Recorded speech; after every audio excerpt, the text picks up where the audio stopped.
Это самые неожиданные повороты в мире мотоциклов. И номер 3. Вот как в Бразилии зовут друзей на улицу.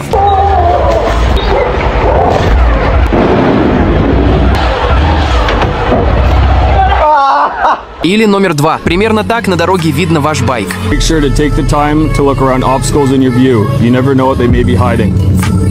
А номер 1. Что более странно, дерево или дым из глушителя?